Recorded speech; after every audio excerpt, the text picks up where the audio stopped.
선물, 나의 사랑의 언어. 내 영이 지쳤을 때 주님을 사모하며 말씀을 구하자 19장 6절이 떠오르고 잠언이라는 감동이 왔다. 어떤 말씀일까?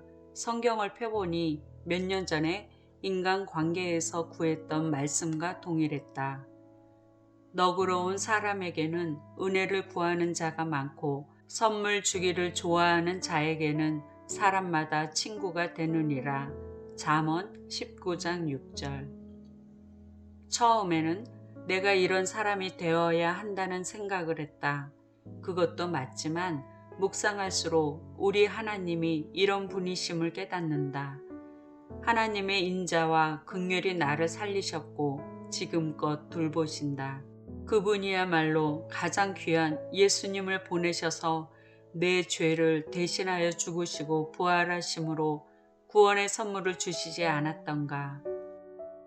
너희는 그 은혜에 의하여 믿음으로 말미암아 구원을 받았으니 이것이 너희에게서 난 것이 아니요 하나님의 선물이라.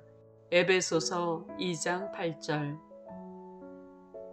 선물을 주고받는 마음은 행복하다. 요 근래에 나는 몇 가지 선물을 받았다. 올해에도 파주에 있는 친구 사모님이 산나물을 가지런히 캐서 보내셨다. 그 정성이 고맙다.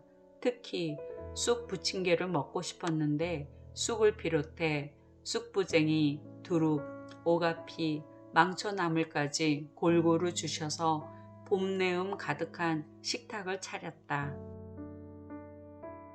5월에는 온 가족이 모여 외손녀 돌을 기념하기로 했다. 문득 아이들 옷이 필요할 것 같아 몇 해 전 남편의 지인을 통해 물려받은 옷가지들을 떠올렸으나 요청까지 할 사이는 아니라 그냥 묻어두었다. 그런데 며칠 후에 그분이 아이들 옷을 준다는데 어떻게 할 거냐고 남편이 물었다. 역시 주님이 이리 들으셨구나. 난 받겠다고 하고 그분에게 무엇으로 답례할까 하다가 마침 아이 책과 수필 2권이 있어 선물로 드렸다.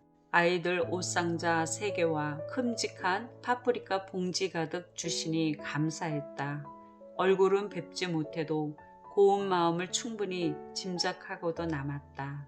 선물 주기를 좋아하는 자에게는 사람마다 친구가 된다는 말씀처럼 나도 선물 주는 것을 좋아한다. 그 마음을 자세히 살펴보다 오래전 상담 공부에서 배운 내용이 떠올랐다.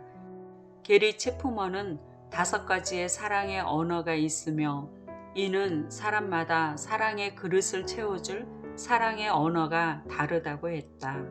그 당시 우리들은 자신의 언어를 찾아 무척 흥미롭게 나누었다. 인정해 주는 말, 함께하는 시간, 스킨십, 봉사, 선물. 내 경우는 인정해 주는 말이었다. 어려서부터 사랑에 대한 결핍이 인정 욕구로 변한 것 같았다. 그래서 완벽주의란 소리를 들어가며 일했고 누가 따뜻한 말 한마디 해주면 오래도록 그 말을 간직하며 힘을 냈다. 명절 행사 치르다 지칠 때면 남편에게서 그저 수고했다는 말 한마디를 목매이게 기다렸다. 그 말을 안 했다고 부부싸움을 했을 정도로 나는 인정에 목말랐다. 말 한마디에 천냥빚 다 갚아줄 수 있었다. 그런데 재미있는 사실은 정작 나는 남에게 선물로 사랑의 언어를 표현하고 있었다. 왜 그럴까? 말로써 전달할 자신이 없으니까 대신 선물로 대체를 했던 것 같다. 여전히 사랑의 동기로 선물을 주고자 하는 이면에 완벽주의 잔재도 있는 것 같다.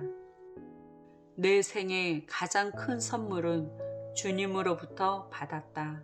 주님의 사랑은 얼마나 귀하고 값진 것인가. 결핍과 상처로 얼룩진 나를 사랑으로 치유하셔서 이제는 내가 인정받는 것보다 주님께 영광 돌리는 것이 무척 기쁘고 감사하다. 사도행전을 읽는 중에 하나님의 선물을 발견했다. 베드로가 이르되 너희가 회개하여 각각 예수 그리스도의 이름으로 세례를 받고 죄 사함을 받으라. 그리하면 성령의 선물을 받으리니. 사도행전 2장 38절.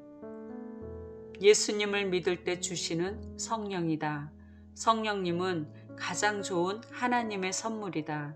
성령 충만을 늘 구하고 주님과 함께 사는 것이 큰 복이다. 이것은 돈으로도 살 수 없는 고귀한 선물이다. 성령 충만으로 주님을 알아가는 은혜를 누린다. 나는 영혼들을 위해 기도할 때도 이 선물을 항상 구한다. 성령 충만은 결핍을 못 느끼며 깊은 만족을 주기에 이 선물이 가장 좋다.